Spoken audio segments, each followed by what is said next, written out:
लोकसभा में सांसद, पूर्व मंत्री, समाजवादी पार्टी के बहुत ही वरिष्ठ और सम्मान्य नेता आदरणीय अवधेश प्रसाद जी,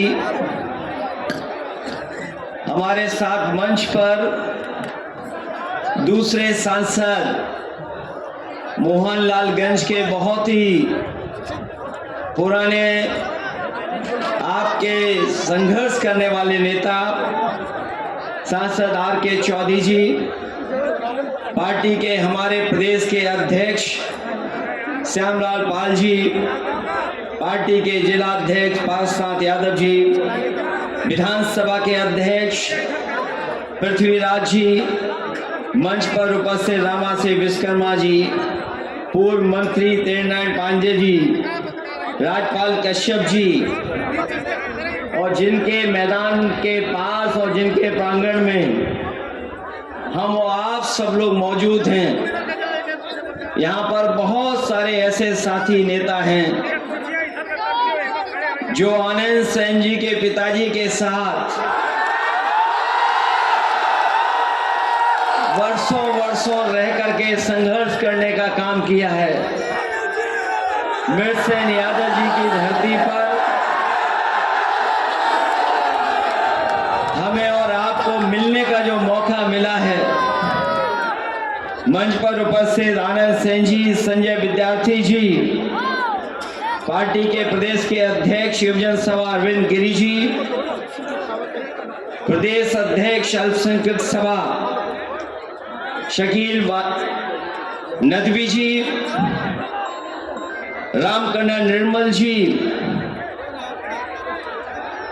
लालदेव चौरसिया जी, सुरेश यादव जी विधायक, महेंद्र यादव विधायक जी, गौरव रावत जी, वेदनाथ दुबे जी, अभिषेक यादव,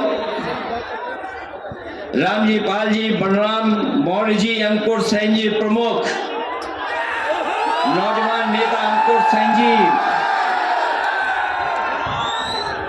हमारे साथ मंच पर उपस्थित जिनको हमारे साथी समय समय पर सुनते हैं और समय समय पर बहुत जानकारी देने का काम करते, प्रोफेसर लक्ष्मण यादव जी, मोहम्मद अली साहब, अनीश शुक्ला जी, प्रेम विजय त्रिपाठी जी, चंद्रकांत साहू जी, हमारे पार्टी के सांस्कृतिक प्रकोष्ठ के प्रदेश के अध्यक्ष धर्मेंद्र सोलंकी जी, मंच पर उपस्थित सीएल वर्मा जी, अरविंद सिंह जी गोप से लेकर के मैं बहुत सारे अपने समाजवादी नेता देख रहा हूं जो मंच पर हैं। सभी समाजवादी नेता जो मंच पर हैं, संगठन के सभी पदाधिकारी इस चुनावी जनसभा में उपस्थित हमारे बड़ी संख्या में आदरणीय बुजुर्ग माताएं, बहनें,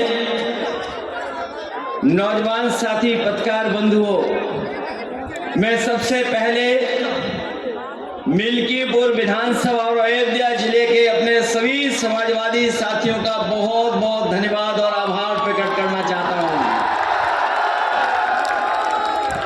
मैं देख रहा हूं कि हमारे सामने और बाएं से लेकर के मंच के बिल्कुल पीछे तक और दूर दूर तक हम लोगों को लोग दिखाई दे रहे हैं। जहां हेलीकॉप्टर की बैरिकेडिंग है उसके पीछे भी, और उसके पीछे खेत में छत पर भी लोग दिखाई दे रहे हैं। ये मिल्कीपुर विधानसभा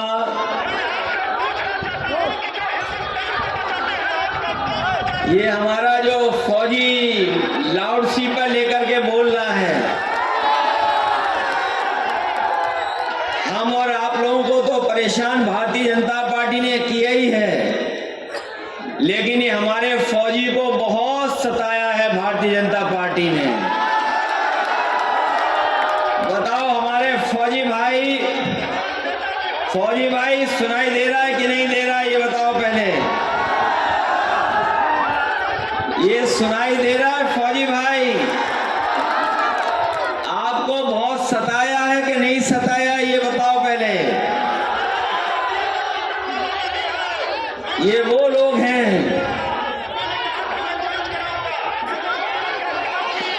ये वो लोग हैं जो भारतीय जनता पार्टी से सताए हुए लोग हैं। इनकी नौकरी छीन ली,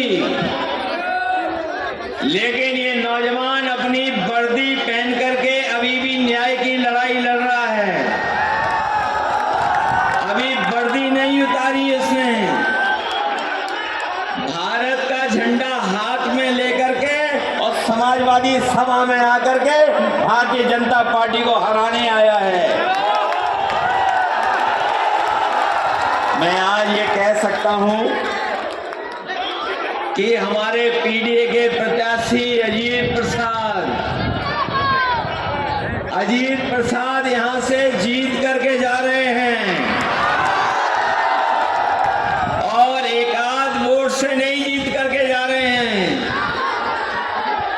जितना हमारे कार्यकर्ताओं ने यहाँ खड़े हुए लोगों ने मेहनत की है, हमारे संगठन के लोगों ने जितना काम किया है और यहाँ पर खड़ी हुई जनता जो हमें समर्थन देने आई है, ये बता रही है कि इस बार मिल्कीपुर के लोग मिलकर के ऐतिहासिक वोटों से अजीत प्रसाद को जिता करके लोकसभा में भेजने का काम करेंगे। ये चुनाव, मिल्कीपुर का चुनाव ऐतिहासिक चुनाव होने जा रहा है। यहाँ पर जितने लोग हैं वो सब जानते होंगे कि देश में और खासकर उत्तर प्रदेश में एक ही चुनाव हो रहा है। वैसे तो इस चुनाव को जो और उपचुनाव थे उनके साथ हो जाना चाहिए था, लेकिन किन्हीं कारणों वो चुनाव हो नहीं पाया। जिस समय 10 चुनाव होते तो आपका मिल्कीपुर का भी चुनाव हो जाता, लेकिन बीजेपी ने जानबूझ करके चुनाव नहीं होने दिया। वो जानते थे कि मिल्कीपुर की जनता समाजवादियों का साथ कभी छोड़ नहीं सकती है, इसलिए उन्होंने चुनाव टाला। हम लोग भी इंतजार करते रहे कि कब तक टालेंगे, कब तक टालेंगे। जो चुनाव से भागेंगे जनता उनसे हिसाब किताब कर करके उन्हें मिल्कीपुर से बाहर निकालने का काम करेंगे। ये चुनाव जो होने जा रहा मिल्कीपुर का चुनाव, ये चुनाव नहीं चुनौती है। मिल्कीपुर का चुनाव तो है ही है, नहीं चुनौती भी है। ये चुनाव जनता बनाम शासन होने जा रहा है। ये चुनाव मतदाताओं में और प्रशासन के बीच में चुनाव होने जा रहा है। ये चुनाव न केवल अभी के परिणाम का संदेश होगा, बल्कि आने वाले समय में राजनीति की क्या दिशा हो उसका भी परिणाम, उसका भी संदेश मिल्कीपुर से जाने वाला है। मैं तो आज अपने कार्यकर्ता नेताओं से और मिल्कीपुर की जनता से आज मिलने आया हूं, लेकिन कई लोग गिनती कर करके बता रहे थे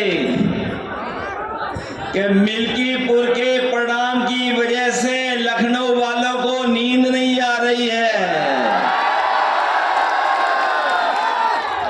वैसे तो जब से अयोध्या हारे हैं भारतीय जनता पार्टी के लोग सो नहीं पा रहे हैं।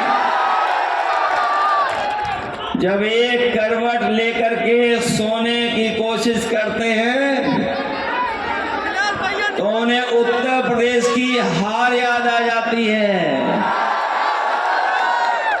और जब वो दूसरी करवट लेटते हैं तो अयोध्या की हार उन्हें याद आ जाती है। आपने देखा होगा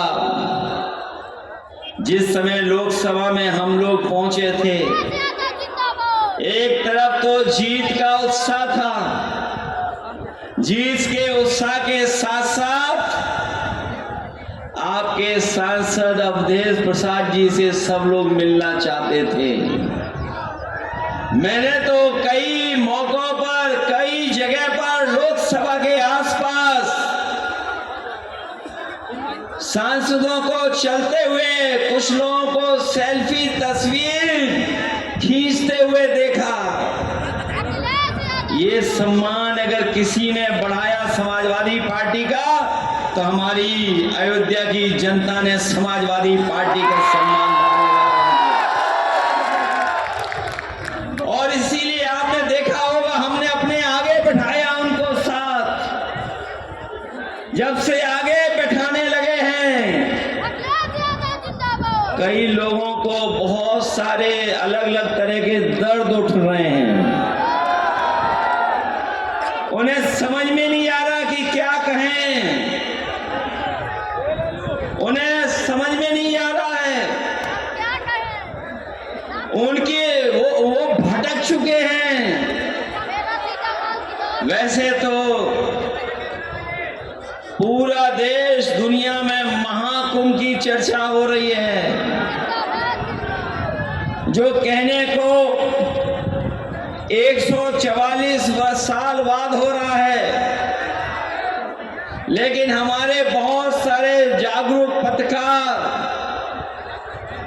और जो एस्ट्रोनॉमी को समझते होंगे, नक्षत्रों की जानकारी रखते होंगे, वो जानते होंगे हर कुंभ 144 साल बाद ही होता है।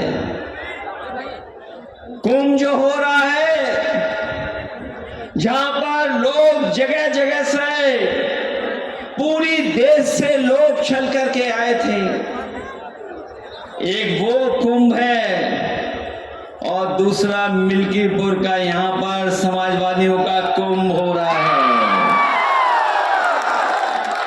और ये जो हमारे मिलने का, एक दूसरे के साथ खड़े होने का जो मिलन का कुंभ है, ये एक बार फिर सांप्रदायिक राजनीति को हमेशा हमेशा के लिए खत्म करने का काम करेगा।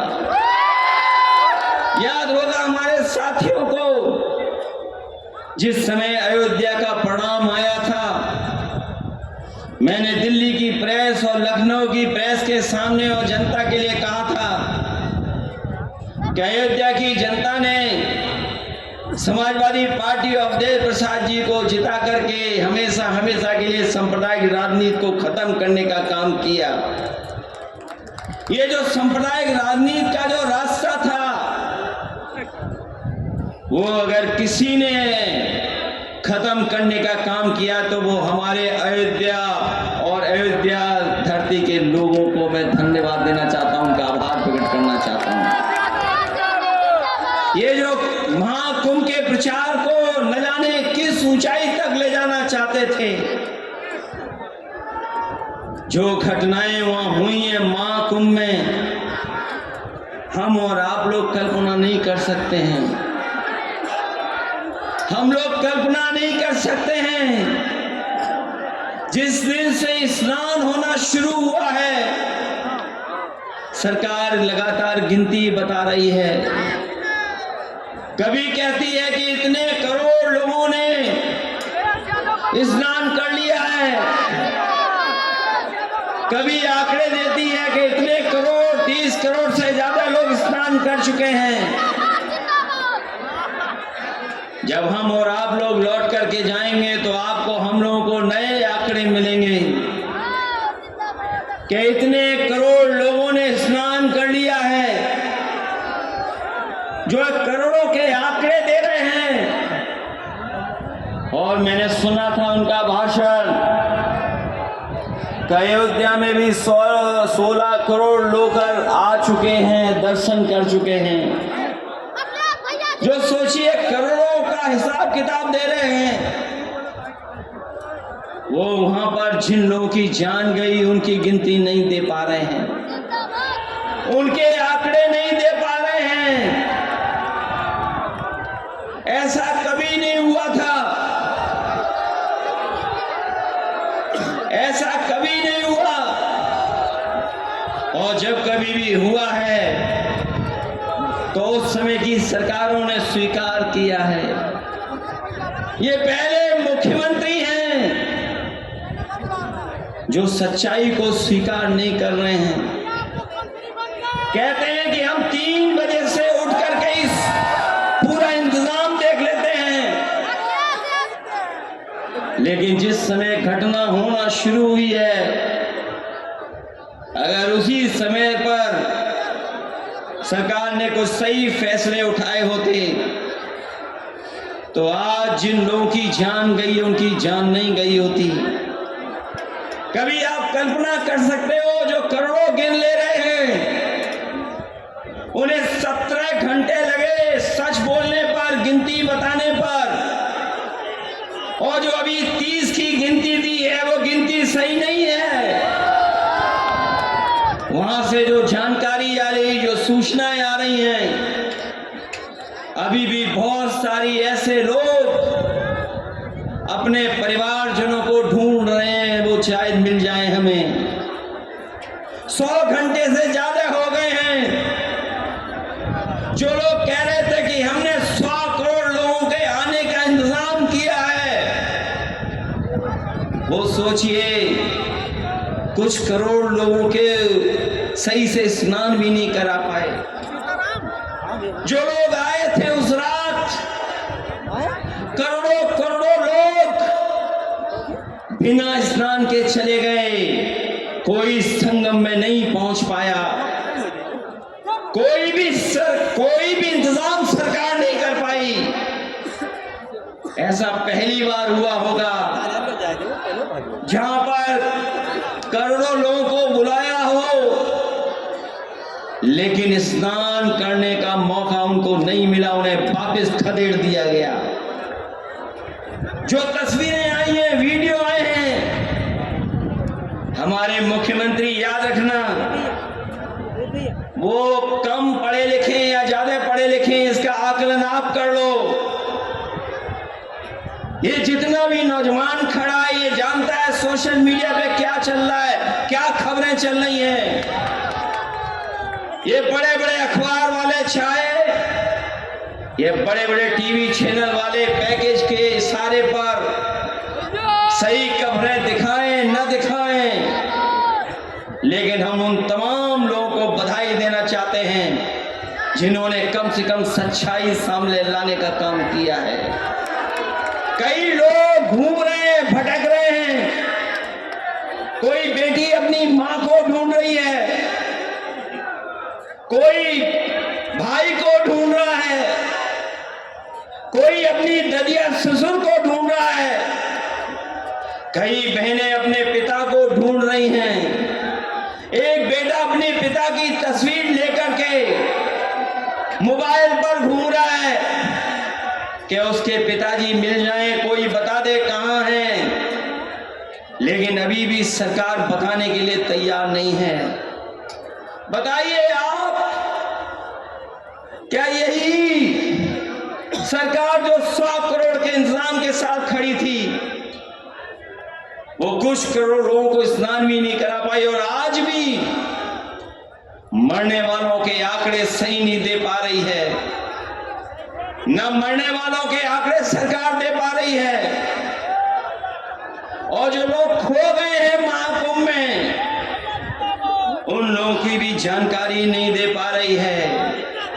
मैं इस मौके पे कहना चाहता हूं, लोग वश से नहीं विचार से योगी होते हैं। कुछ लोग समझते हैं कि वस्त्र पहनने से ही योगी हो जाते हैं। लोग वश से नहीं विचार से योगी होते हैं। जो सत्य के रास्ते में चले वही योगी है, और वो जो सत्य को छिपाए वो कभी योगी नहीं हो सकता है।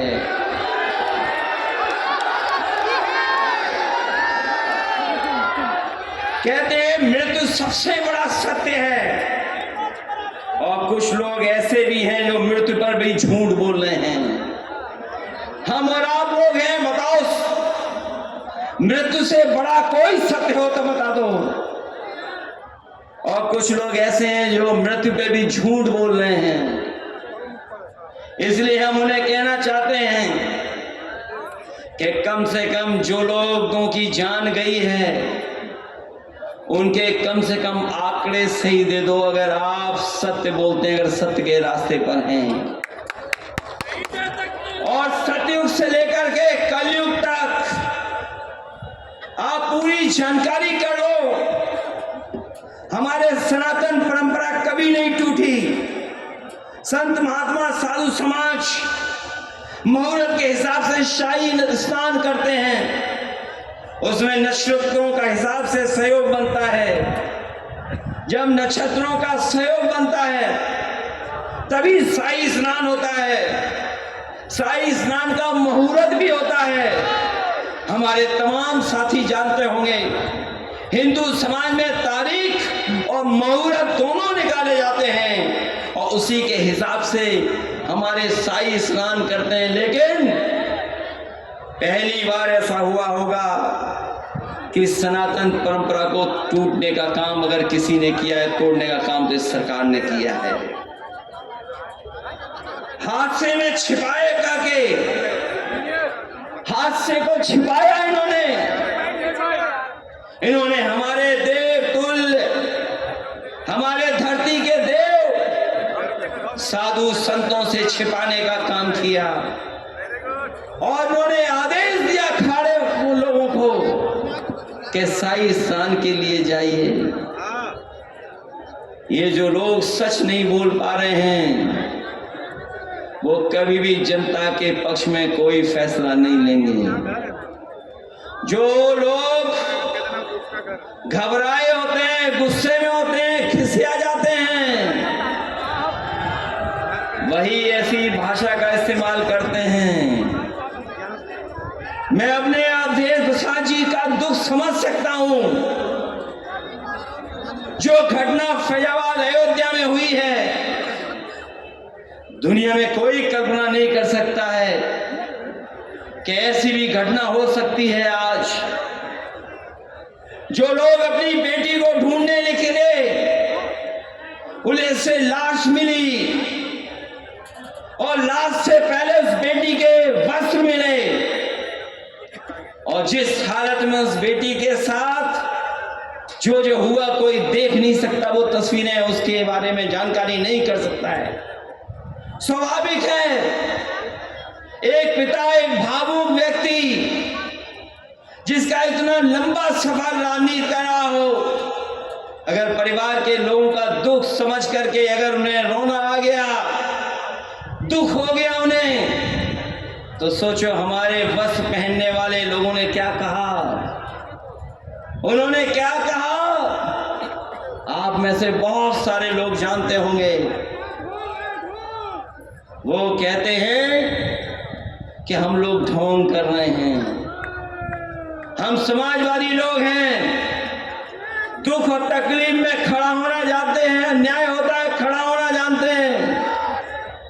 यहां पर जितने लोग हैं वो जानते होंगे, मित सेन यादव भी जब कभी भी कहीं कोई अन्याय हुआ होगा तो वो खड़े हो गए होंगे जाकर के। दुख तकलीफ परेशानी, जेल में रहना पड़ गया लेकिन पीछे नहीं हटे, अन्याय के खिलाफ लड़ते रहे। वही समाजवादी लोग हम लोग हैं। बेटी के साथ जो कुछ हुआ है, और ये केवल घटना अयोध्या की नहीं, मैं अपने आंकड़ों के हिसाब से कह सकता हूं। और यहाँ पर जितना नौजवान खड़ा है जो मोबाइल को चलाना जानता है, गूगल करना जानता है, वो जानकारी कर लेना आंकड़ों के हिसाब से। आज सबसे ज्यादा अन्याय और पीड़न और घटनाएं बेटियों के साथ कहीं हो रही हैं, तो यही मुख्यमंत्री हैं जिनकी सरकार में सबसे ज्यादा अन्याय हो रहा है। पूरे देश में नंबर 1 पर हैं, पूरी देश में नंबर 1 पर है। और ये ऐसे सरकार के मुख्यमंत्री हैं, हर चीज छिपा लेते हैं, ये छिपाना जानते हैं। लेकिन कोई काम करना नहीं जानते हैं।